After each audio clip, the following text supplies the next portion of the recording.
Здравейте! Вие сте с минутите за красота и мода по TV7. Аз съм Мария и в следващия половин час ще ви дам съвети за неотразима визия. Днес в Тя жената ще видите апаратите, които изваиват тялото. Модни съвети от екипа на списание Glamour. Звездите с най-стегнати и най-занемарени тела. Как да накараме косата да заблести за по-малко от час. Всички сме чували за най-различни начини за оформяне на силуета. Особено популярни са апаратите за намаляване на обиколките и стягане. Тъй като има много и най-различни апаратури, за да ви помогнем да се ориентирате, мой гост е кинезитерапевтът Боряна Тимнева. Здравей, Боби! Много ти благодаря, че си мой гост. Добър ден! Кажи ми, с колко апарата за оформяне на силуета работите във вашата клиника? В нашата клиника има два апарата, които са най-нова технология за оформяне на силует, за стягане на фигурата, за удължаване на силуета, също така за редукция на мазнините и премахване на целулита, което всъщност е бич на нашето общество. Добре, сега казваш удължаване на силуета, това е една моя мечта. Как мога да си удължа силует? Въобще това когато реално се приберат обиколките, местата, където са натрупани масните депа, се оформя. По този начин се намалява обиколката и силуета се удължава. Тоест, когато сме по-слаби, изглеждаме и по-високи. Точно така. Добре, доколко реалистично е да очакваме някакви драстични промени? Винаги има резултат в сантиметри. Ние правим измерване в началото на процедурите, по средата и в края. И още по средата на петата, шестата процедура има резултат в сантиметри. 2-3 сантиметра в някои области и до 5-6. Добре, сама по себе си една такава процедура е напълно безсмислена. Те се продават в пакет обикновено. Колко процедури са необходими за постигане на максимално добър ефект? Най-малко 10 до 15 процедури. При някои хора, които в течение на годините са натрупали доста повече килограми, са необходими и още един курс от 10-15 процедури, като между двата курса има един месец почивка. Добре, когато се постигне крайният резултат, който е намаляване на обиколките, колко горе-долу е траен той? То е ясно, че е много индивидуално, но все пак... Задължително трябва да има поддържащи процедури. На колко време? 2 пъти в месеца. Също така движението е много важно и хранителния режим. Но не се препоръчват някакви драстични диети, просто намаляване на храната и липсата на преяждане. Точно така, ние винаги казваме, че процедурите за тяло, особено които показваме, са много по-ефективни, когато се спазва хранителен режим, когато спортуваме. Да, точно така. Комбинацията от всичките тези неща допринасят за нашето добро самочувствие и за добрата фигура. Това е и здравословният начин на живот. Чрез масажните техники на апаратурата и ръчните масажи допринасят за нашето здравословно състояние, прочистване на организма от токсини, от задръжните процеси, подобрява се метаболизма и изтласкват се натрупаните отрови от организма. Също така и с правилното и балансирано хранене и движенията ние имаме здраво тяло. Тоест ние инвестираме физика, не само визия. във външния си вид, но и в здравето си, което е здраве, страхотно. Кажи ми за целулит. Ти сама ми каза, че това е нашия бич. Сигурно най-много пациенти ви посещават за това.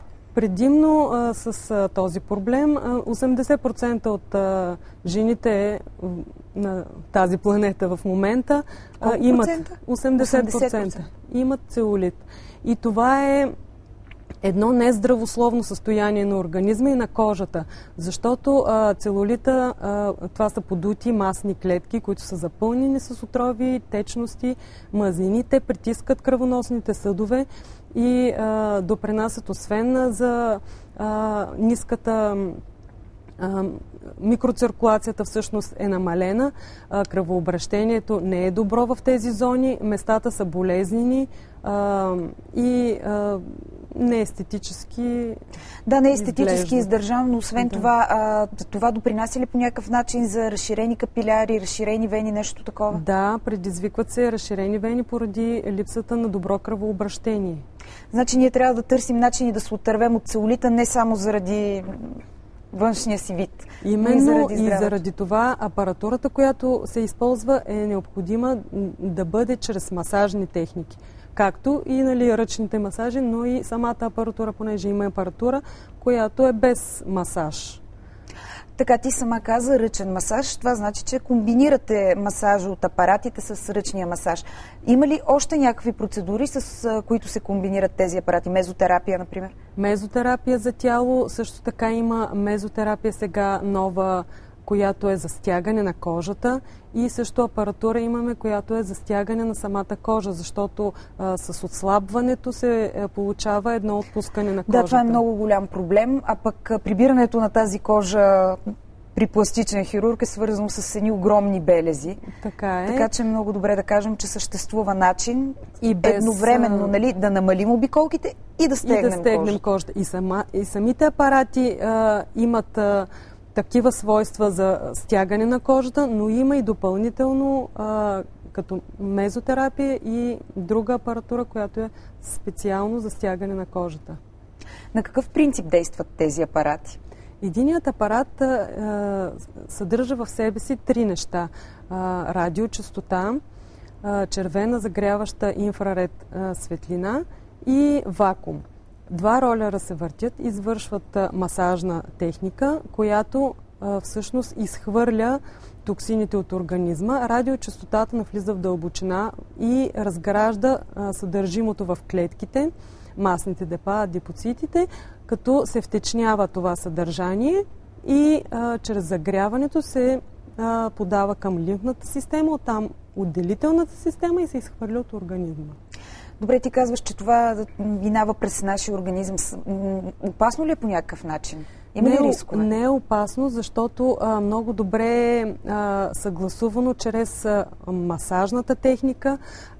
Дълбочината, която се достига, е точно предопределена, да няма някакви странични. Изследванията са показали, че няма никакви странични изследвания. Нито за черния дроб, нито за бъбреците? Да, защото наистина има и апаратури, които много драстично премахват масни натрупвания, които затлачват организма и черния дроб най-вече. Но тук с пиене на повече вода абсолютно няма противопоказания и някакви странични ефекти. А на каква възраст е подходящо да се започнат подобни процедури? Все пак възрастта на затлъстелите хора все повече пада. Така е. Още от ученическа възраст няма никакво противопоказание да се започне, ако има такъв проблем. Но все пак организма расте до 20-25 годишна възраст и вече се оформя на тази възраст и съвсем спокойно могат да се правят тези процедури. Но при нас идват и в ученическа възраст, 15-16 години, за подпомагане, ако не е необходима апаратура, чрез масажи за изхвърляне на токсините и подпомагане на метаболизма. А има ли хора, за които в никакъв случай не се препоръчва тази процедура? Някакви здравословни състояния? Освен онкологични заболявания и някакви открити рани по кожата, няма други противопоказания и за двата апарата. При бременни жени как стои въпрос? Единият апарат е специално насочен към бременните жени. Също така може да се работи и за двойна брадичка и върху лицето. Технологията е много добра и 100% ефект, без никакви противопоказания, специално за плода. Имаме такива клиентки. Добре, аз съм чувала, че много често жени, които се подлагат на липосукция, имат неравности по тялото и прибягват именно до такива апарати. Така е, и самите пластични хирурзи препоръчват след тяхната интервенция и минаване на периода на възстановяване да се подложат точно на такава апаратура с радиочестота за изглаждане на кожата и премахване на неравностите и предотвратяване на сраствания. Добре, а какво би казала липосукцията срещу апаратурата за оформяне на силует? Двете неща могат да се комбинират съвсем спокойно, вече по преценка на жените. Но все пак тези апарати няма никакъв риск за тялото. При липосукцията стават много неприятни неща, могат да се получат, докато тези апарати, аз чувам, че те имат само плюсове. Кажи ми, имат ли някакви недостатъци? Нямат никакви недостатъци, но сега с напредване на технологиите и в пластичната хирургия се вземат мерки, за да няма и там някакъв фатален край. Добре де. Ами когато приключим с този курс на лечение и, например, сме доволни, но до някъде, не съвсем, колко време трябва да изчакаме, за да се подложим на нов курс? 1 месец трябва да се изчака, защото при процедурите има постефект. Продължава... Точно това всъщност исках да те питам. Има ли постефект? Засилено е кръвообращението, лимфооттичането, разработена е лимфната система, продължава да се изхвърлят отпадните продукти от организма и всъщност да се смалява силуета в обиколки. Когато дойдат клиенти за поддържаща процедура, точно това споделят с нас, че имат още подобряване по време на този период, когато не са си правили процедури. Кажи ми, за кои зони на тялото са най-подходящи тези апарати?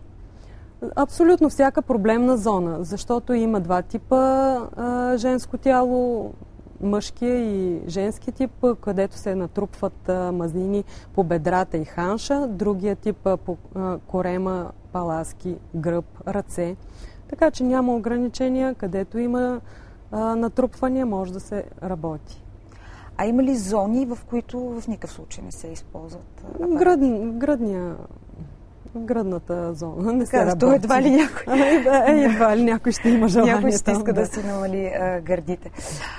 Добре, в заключение какво трябва да кажем на нашите зрители? Че може тези апарати да се използват от тинейджърска възраст, че дори бременните дами могат да се възползват от тях. Абсолютно, но че по никакъв начин те не ни гарантират една страхотна фигура, ако не полагаме усилия както за правилно хранене, така и за движение. Може да няма някакъв активен спорт, но всеки един момент да използваме, да се движим, да ползваме по-малко градски транспорт или кола, да имаме повече време за ходене в по-бързо темпо, да качваме стълби и да не се отпускаме. Много ти благодаря, Боби. А вие останете с мен след рекламите, когато ще изтегля победители от играта ни, който ще си спечели прически и маникюр в салон за красота Госип.